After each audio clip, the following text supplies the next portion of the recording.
ಅಧಿವೇಶನ ಬೇಕು ಅಂತ ನಾವು ಕೇಳಿದ್ವು. ಆಯಿತು, ಎಲ್ಲರೂ ಕೇಳಿ ಎಲ್ಲರೂ ನಮ್ಮನ್ನು ಕೇಳಿದ್ರೆ ಆಗಲೇ ನಾವು ಅದಕ್ಕೆ ಸಹಕರಿಸ್ತೀವಿ ಅಂತ ಹೇಳಿದ್ರು. ಎಲ್ಲರೂ ಕೂಡ ನಮ್ಮ ಒಂದ್ಸಲಿ ಯುವ ಅಂತ ಕೇಳಿದ್ರು, ಇದಕ್ಕೆ ಸಹಾಯ ಮಾಡಿ ಮುಂದಿನ ತಿಂಗಳಲ್ಲಿ ಅವರು ಸಹಾಯ ಮಾಡಬೇಕು ಅಂತ ಅರ್ಚಕರ ಸಂಸ್ಥೆಯನ್ನು ಒತ್ತಾಯ ಮಾಡ್ತಾ ಇದ್ದೀವಿ. ಎಲ್ಲ ಕಮ್ಯುನಿಟಿಗಳಿಗೂ ವ್ಯವಸ್ಥೆ ಮಾಡಿಕೊಡ್ತಾರೆ. ಚಂದ ಇರೋದಕ್ಕೆ ಜಾಗಕ್ಕೆ ವ್ಯವಸ್ಥೆ ಮಾಡಿ ವಿಷಯ ಯಾವ ಕಥೆ ಇಲ್ಲ. 12ನೇ ಶತಮಾನದಲ್ಲಿ ಹುಲಿಯ ಜನತೆಯು ಇದ್ದು ಅನ್ನೋದಕ್ಕೆ ಇವರೇ ಸಾಕ್ಷಿಗಳು. ಇದನ್ನು ತಿಳ್ಕೊಂಡು ಆಗ ಆತನ ಮಾಡುವಂಥ ಮಾರಾಟದಿಂದ ಮತ್ತೆ ಆದಮೇಲೆ ಒಂದೇ ಒಂದು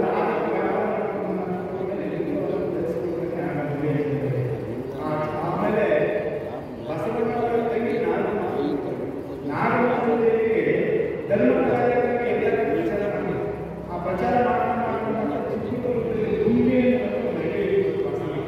ಅಲ್ಲಿ ಪದ್ಮಾವತಿ ಪದ್ಮಾವತಿಗಳು ಅಲ್ಲೊಂದು ಮಠ ಕಟ್ಟಿದ್ರೆ, ಮಠ ಕಟ್ಟಿ ಧರ್ಮ ಪ್ರಚಾರ ಮಾಡ್ತಾ ಮತ್ತೆ ಅಶುದ್ಧ ಆಗೋದ್ರಿಂದ ದಾಸೋಹ ಮಾಡ್ತಾರೆ, ದಿನನಿತ್ಯ ಅನ್ನದಾನ ಆಗ್ತದೆ. ತಂದಂಥ ಭಕ್ತರಿಗೆ ಯಾವ ಮಾಡಿದ್ದಾರೆ ಇನ್ನೊಂದು ಯಾರು ಕೊಟ್ಟಿಲ್ಲ. ತಾನು ಮಾಡುವ ಕಾರ್ಯದಿಂದ ಬಂದಂಥ ಹಣದಲ್ಲಿ ತನ್ನ ಖರ್ಚಿಗೆ ತನ್ನ ಮಠದ ಖರ್ಚಿಗೆ ಇಟ್ಕೊಂಡು ಬಂದಂಥ ಭಕ್ತರಿಗೆ ಅನ್ನದಾಸೋಹವನ್ನು ಮಾಡ್ತಾರೆ. ಯಾರು ಭೂಮಿಯ ಜನರಿಗೆ ಎಂಥ ಭಕ್ತಿಗಳು ಇಂಥವನ್ನೆಲ್ಲ ಕೇಳಿಲ್ಲ. ಪುಸ್ತಕದಲ್ಲಿ ಕೂಡ ನಮ್ಗೆ ಯಾರು ಮಾಸ್ಟರ್ ಹೇಳೋದಿಲ್ಲ. ಈಗ ಯಾರು ಹೇಳ್ಕೊಟ್ಟಿಲ್ಲ. ನನಗೆ ಗೊತ್ತಿದ್ದೆ, ನಾನು ಭವಿಷ್ಯದಲ್ಲಿ ಓದಿದ್ದೆ, ನನಗೆ ಗೊತ್ತಿದ್ದೆ ಯಾರು ಹೇಳೋದು. ಇಂಥ ಮಹಾನ್ ಶರಣರ ವಿಚಾರಗಳನ್ನು ನಾವು ನೋಡಬೇಕಂತ ಹೇಳಿದ್ರೆ ನಾವು ಮಾತಾಡ್ತೀವಿ. ಅಂದರೆ ಸಮಾಜ ಈಗಿದೆ, ನಮಗೆ ಯಾರು ಮಾಡ್ತಾರೆ ಕೂತ್ಕೊಂಡ್ರೆ ನಮ್ಗೆ ಯಾರು ಏನೂ ಮಾಡೋದಿಲ್ಲ. ಅದಕ್ಕಾಗಿ ಈ ಕ್ಷೇತ್ರದ ಶಾಸಕರಾಗಿರ್ತಕ್ಕಂಥದ್ದು ಬೇರೆ ಯಾರೇ ಆಗಿರ್ಬೋದು, ಏನು ಮಾಡ್ಕೊಳ್ಳೋದು ನಮ್ಗೆ ಗೊತ್ತಿಲ್ಲ. ಆದರೆ ನಮ್ಮ ಅಧ್ಯಕ್ಷತೆಯಲ್ಲಿ ನಾನು ಹೇಳಿದ್ವಿ, ಕಾರ್ಯಕ್ರಮ ಮುಗಿಸಿ ಆನಂತರ ಸ್ವಲ್ಪ ದಿವಸ ಬಂದು ನಾನೇನು ಮಾಡಬೇಕು ಸಮಾಜ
ಇವತ್ತು ಸುಪ್ರೀಂ ಕೋರ್ಟಿಂದ 3 ಲಾಯರ್ ನಾವು ರಾಜೀನಾಮೆನೇ ಕೊಡಲ್ಲ. ಇಲ್ಲ ನೋಡಿ, ಮಾನ್ಯ ಮುಖ್ಯಮಂತ್ರಿಗಳ ಬಗ್ಗೆ ನಮಗೆ ವೈಯಕ್ತಿಕ ಗೌರವ ಇದೆ.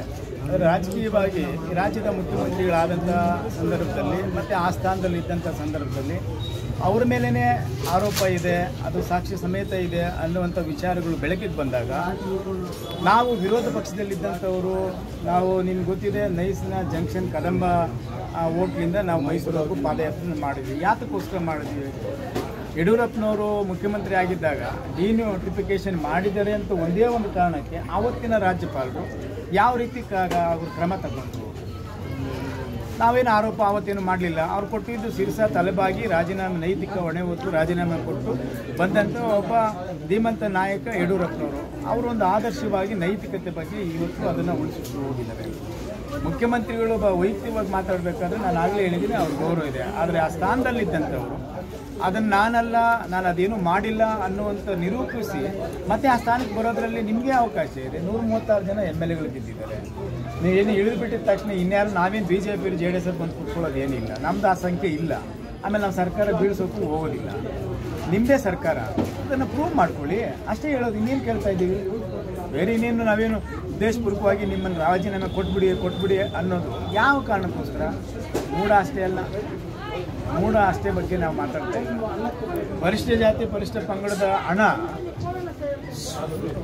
21-22ರಲ್ಲಿ 13,364 ಕೋಟಿ, 23-24ರಲ್ಲಿ 14,144 ಕೋಟಿ ಆಗುತ್ತೆ, 44 ಕೋಟಿ, ಒಟ್ಟು 25,000 ಕೋಟಿ ಮಿಗಿಲಾಗಿರತಕ್ಕಂಥ ಹಣವನ್ನು ಯಾವ ಜನಕ್ಕೆ ಈಗ ತಾನೇ ನಾನು ಭಾಷಣ ಮಾಡಿದೆ. ನಮ್ಮ ನುಲಿಯ ಚಂದನ ಶರಣರ ಬಗ್ಗೆ ನಾವು ಮಾತಾಡ್ತೀವಿ. ಅವ್ರ ಅಧ್ಯಕ್ಷರು ಕೇಳ್ಕೊಂಡ್ರು, ಸಮಾಜ ಹಿಂದುಳಿದಿದೆ, ನಮ್ಮ ಸಮಾಜನ ಅಭಿವೃದ್ಧಿ ಮಾಡಬೇಕು ಅಂತೇಳಿ. ಆ ಸಮಾಜಕ್ಕೆ ಇಟ್ಟಿರ್ತಕ್ಕಂಥ ಹಣನೇ ನೀವು ನಿಮ್ಮ ಪಕ್ಷಕ್ಕೆ, ನೀವು ಪಕ್ಷ ಅಧಿಕಾರಕ್ಕೆ ಬರೋದಕ್ಕೋಸ್ಕರ ಗ್ಯಾರಂಟಿಗಳು ಕೊಡ್ತೀವಿ ಅಂತೇಳಿ ಅದನ್ನು ತಗೊಂಡೋಗಿ ಈ ಹಣನ ಬಳಸಿಬಿಟ್ರೆ ಈ ಜನಾಂಗಕ್ಕೆ ನೀವು ದ್ರೋಹ ಮಾಡ್ದಂಗಲ್ವಾ? ಯಾವ ಜನಾಂಗದ ಹೆಸರು ಹೇಳ್ಕೊಂಡು ನೀವು ಅಧಿಕಾರಕ್ಕೆ ಬಂದರು ಅದೇ ಜನಾಂಗದ ಸಮಾಧಿ ಮೇಲೆ ಇವತ್ತು ನೀವು ಸರ್ಕಾರ ಮಾಡ್ತೀರಿ ಅಂತೇಳಿ ಇದು ಯಾವ ನ್ಯಾಯ? ಯಾವ ನ್ಯಾಯ ಹೇಳಿ? ವಾಲ್ಮೀಕಿ ನಿಗಮದಲ್ಲಿ 187 ಕೋಟಿ ಹಣ ಎಲ್ಲೆಲ್ಲಿ ಹೋಗಿದೆ? ಇದು ರಾಜಕೀಯ ದುರುದ್ದೇಶ ಪೂರಿತವಾದಂಥ ನಮ್ಮ ಹೇಳಿಕೆನ ದಾಖಲೆಗಳಿಲ್ವಾ?